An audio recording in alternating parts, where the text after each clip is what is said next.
Saudações, alunos dos 8º anos das Escolas Cívicos Militares do Paraná. Estamos começando mais uma aula de Cidadania e Civismo. Aula essa que nós continuamos a abordar a organização e hierarquia militar aí das instituições militares do nosso país.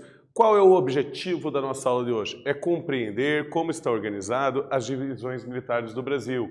Então, como que funciona essas instituições permanentes de proteção à pátria brasileira, que são instituições armadas. E é justamente sobre esse tema que nós vamos abordar aí na aula de hoje. Mas vamos aqui para o nosso conhecimento prévio. Você lembra quais são as 4 instituições de Estado que se pautam pela hierarquia militar? São 4 grandes instituições no Brasil, que são hierarquicamente organizadas. Qual é o princípio da hierarquia militar? Então eu respondo aqui para vocês. Hierarquia militar é a base de organização das Forças Armadas, da Marinha, do Exército e da Aeronáutica. Essas forças de proteção do Estado. Mas também é a base aí da organização dos policiais militares e também dos corpos de bombeiros militares, que compõem aí uma cadeia de comando a ser seguida por todos os integrantes das forças em sua estrutura organizacional. Vamos lembrar que tanto a polícia militares de vários estados, quanto também os corpos de bombeiros, são considerados uma força auxiliar do Exército Brasileiro. Então, eles são regidos também por essa hierarquia militar, porque eles estão à disposição do Exército Brasileiro, caso seja necessário para a proteção do território nacional e para a proteção da pátria. Por isso, eles seguem a mesma regra. Então, uma problematização. Você sabe a diferença entre oficiais e praças nas Forças Armadas? Quais são as principais classificações das Forças Armadas? Todos nós já observamos esses vários distintivos. Esses distintivos apontam patentes, isso é, aponta a posição que aquele soldado está dentro da hierarquia militar. Você consegue identificar como é organizado isso? Quem exerce qual função dentro desse regime hierárquico das patentes militares? Então, devido à natureza de suas funções, proteger o território nacional e salvaguardar a lei e a ordem, as Forças Armadas, todas as 3 delas, e os policiais militares e corpos de bombeiros são regidos por um restrito código hierárquico para garantir a rapidez e a obediência das ordens e a voz de comando. Então, é muito necessário para as instituições, devido à sua natureza de proteção, devido à sua natureza de garantir segurança, de defender a vida, ter uma hierarquia. Porque num momento de emergência, decisões têm que ser tomadas muito rápidas. Não há tempo para você discutir, por exemplo, quem vai entrar num prédio ou não, mediante um prédio pegando fogo com civis lá dentro, necessitando serem salvos.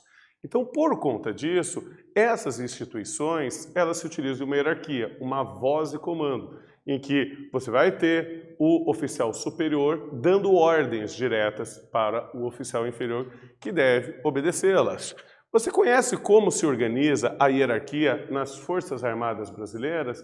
Essa é uma grande problemática que a gente vai trabalhar aí ao longo dessa nossa aula.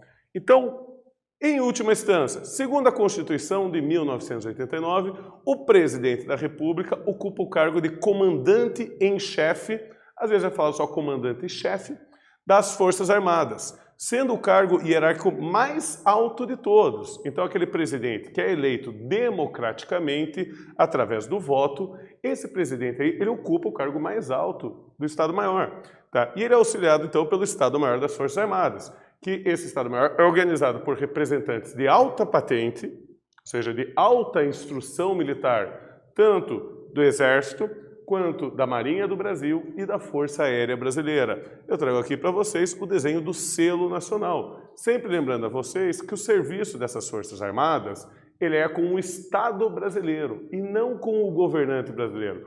Numa democracia, governos vêm e vão, de acordo com as eleições, de acordo com os pleitos, mas o Brasil fica. E a função dessas Forças Armadas diz respeito ao Estado brasileiro. O presidente, ele está lá naquele momento, temporariamente, governando isso. Pode ser que daqui a algum tempo não seja ele ou seja outra pessoa, tá? Mas as Forças Armadas permanecerão em suas funções com o Estado brasileiro. Mas o que é um oficial? Bom, de forma geral, os oficiais estão divididos entre oficiais superiores, oficial intermediário e oficiais subalternos. Sua autoridade é formalizada pela carta de patente. Essa carta que vai dar para ele o título militar que ele vai ocupar e também descrever os seus direitos, deveres e obrigações. Tá? Então está definido seus postos e autoridades. Os oficiais de patente são os únicos militares habilitados a exercerem o comando de unidades.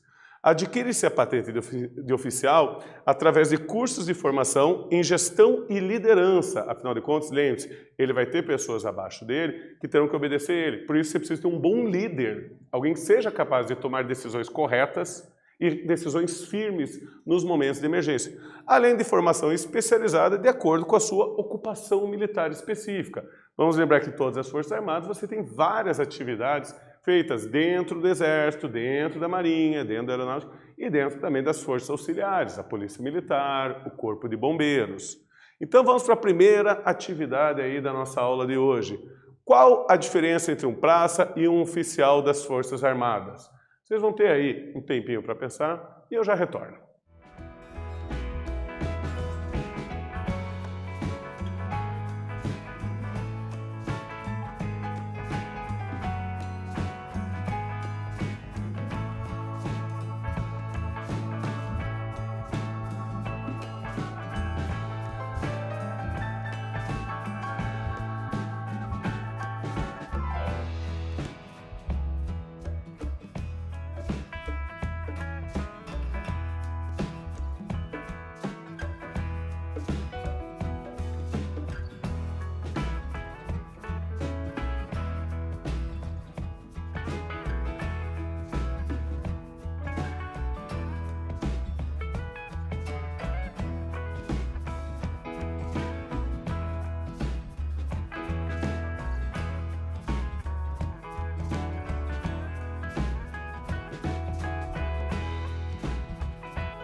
Então, alunos, responderam? Vamos lembrar que isso aqui é um exercício discursivo, portanto você escreveu um texto. Seu texto não precisa estar exatamente igual ao meu, mas algumas características têm que sempre estar presentes para que a gente possa considerar sua resposta correta. A minha sugestão de resposta é essa. Um oficial é um integrante hierarquicamente superior nas Forças Armadas. É fruto de uma formação continuada em liderança e em sua função específica.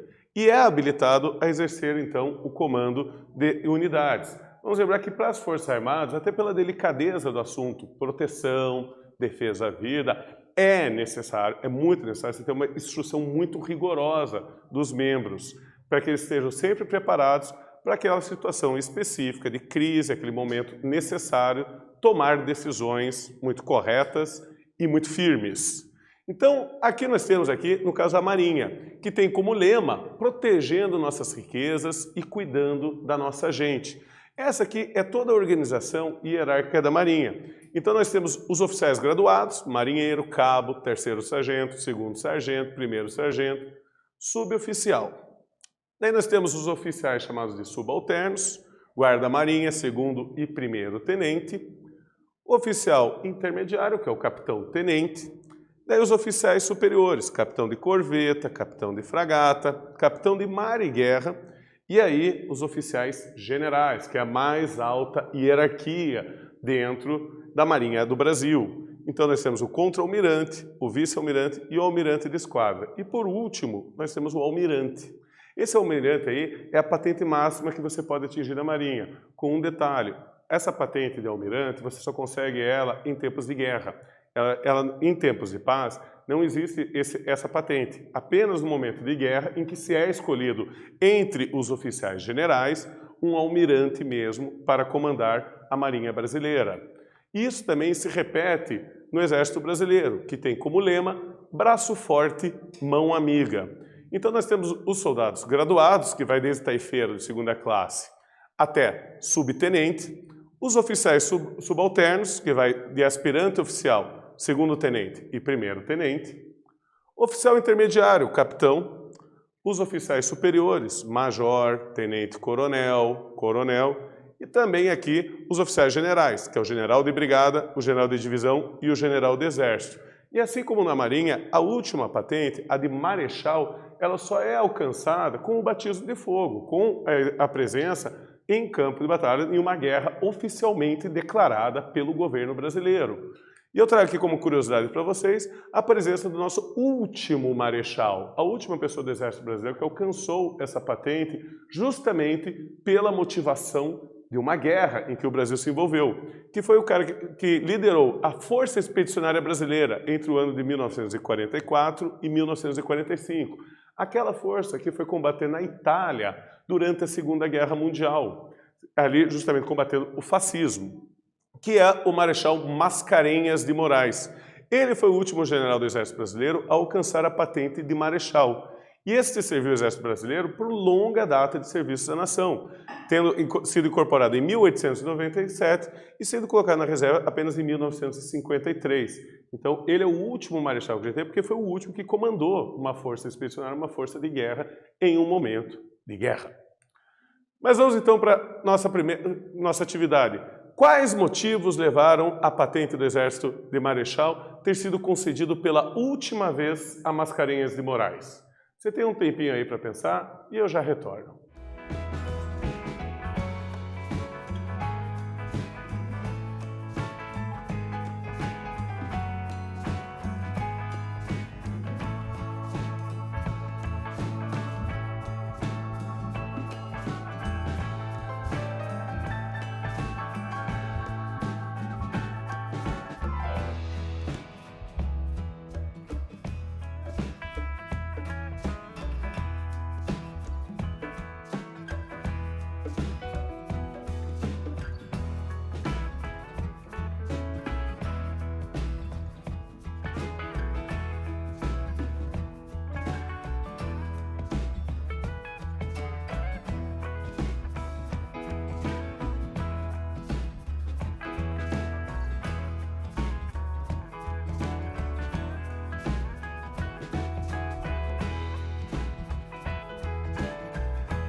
Então, estudantes, conseguiram responder? Eu perguntei para vocês, quais motivos levaram a patente do Exército de Marechal ter sido concedida pela última vez a Mascarenhas de Moraes? A minha sugestão aqui de resposta é que a patente máxima de Marechal só pode ser considerada a um Marechal de campo, por sua experiência em uma guerra, sendo que a Segunda Guerra Mundial foi a última guerra declarada pelo governo brasileiro.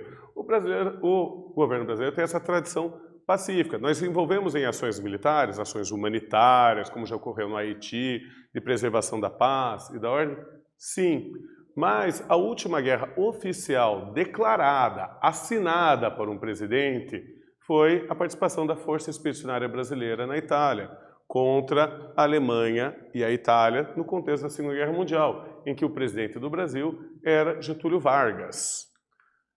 Aí nós temos aqui o lema da aeronáutica, asas que protegem o país. Tá? Vamos lembrar que todas as concessões de patentes militares, ela é devidamente regulamentada, ela não é dada do nada. Há regras que têm que ser seguidas para que as pessoas consigam as devidas promoções de patentes, para que os soldados consigam. Então nós temos aqui também na aeronáutica, nós temos a divisão aí entre os graduados, que vai de taifeiro de segunda classe a subtenente, os oficiais subalternos, aspirante, segundo e primeiro tenente. Novamente, nós temos o oficial intermediário, o capitão. Os superiores, que é o major, o tenente-coronel e o coronel. E os oficiais generais, brigadeiro, major-brigadeiro e tenente-brigadeiro. E, novamente, nós temos a concessão também do título de marechal do ar. Certo? Então, veja que todas as três armas que eu apresentei aqui para vocês, eles têm uma organização muito rígida e muito bem detalhada, o que preza muito o estudo e a constante formação dos membros das Forças Armadas Brasileiras e o aprimoramento deles, sendo na sua liderança ou sendo na sua área específica de atuação dentro das Forças Armadas. Mas nós também temos aqui os policiais militares e o Corpo de Bombeiros, lembrando sempre a vocês que eles são forças auxiliares do Exército Brasileiro e que, portanto, eles também são uma força armada, uniformizada e hierarquizada. Só que cada uma dessas instituições aqui responde, na verdade, ao Estado do Paraná, ao Estado de Santa Catarina, e aí por diante. Não responde ao presidente, mas podem ser requisitados e convocados pelas Forças Armadas, se necessário. Tá? Então, por se tratar de uma instituição estadual, a cor da insígnia pode variar de acordo com a cor do uniforme de cada um desses aqui. No caso aqui, essas insígnias estão relacionadas justamente à Polícia Militar do Estado do Paraná, em que nós temos os graduados, soldado, cabo, terceiro sargento, subtenente, aspirante, os oficiais subalternos, segundo tenente e primeiro tenente, intermediário novamente, o capitão, os oficiais superiores, que é o major, o tenente-coronel e o coronel, e, por último, o comandante-geral. Então aí nós temos também uma hierarquia aqui, estabelecida de acordo com a função de segurança pública tão necessária por essa instituição estadual, tanto na parte dos policiais militares quanto na parte do Corpo de Bombeiros.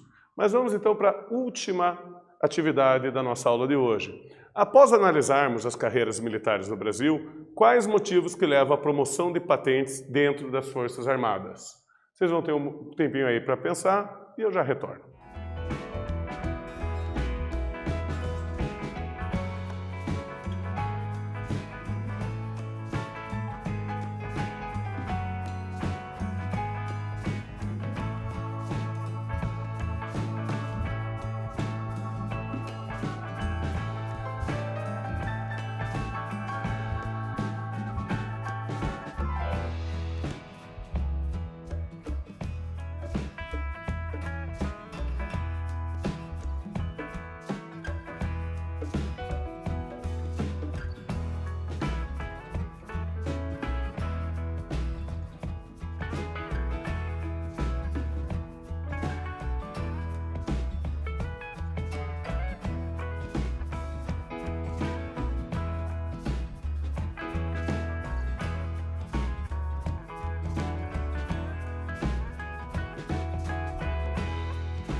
Então, alunos, conseguiram pensar e responder? Trago aqui para vocês uma sugestão de resposta.